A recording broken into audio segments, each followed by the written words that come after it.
Microblading is always fading by time. It's not long lasting. There is a huge difference between the techniques that we are doing these days, the pigments, the product that we are using these days than previous decades.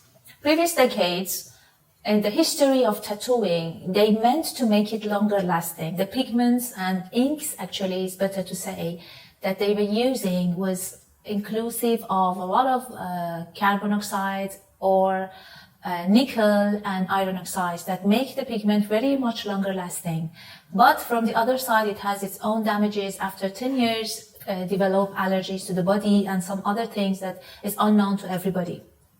But nowadays, the factories who provide pigments, they make it in a way to last lesser time, that is more friendly with the human body. It has less damage to the body, and you have a choice to change the shapes. You have a choice to change the color.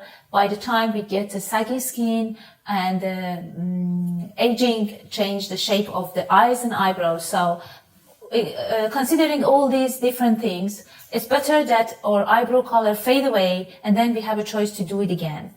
That's always the best. The other thing that is very good to consider is that the trend of shapes are changing. And 10 years ago, everybody was looking for an Asian style eyebrow. Then it turned to a thicker eyebrow, but still a high tail. Now it's more towards, the trend is a fluffy eyebrow, full, without threading, without Asian style, so it's a huge difference. If you do an eyebrow that is long lasting with a dark color, so you need to go through a lot of sessions of removal to be able to do a new trend of eyebrow, set of eyebrows.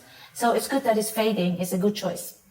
My name is Paris Faraji. I'm a senior consultant, semi-permanent makeup artist, and international trainer of Swiss Color Academy, working and sitting in Dubai, Jumeirah Street.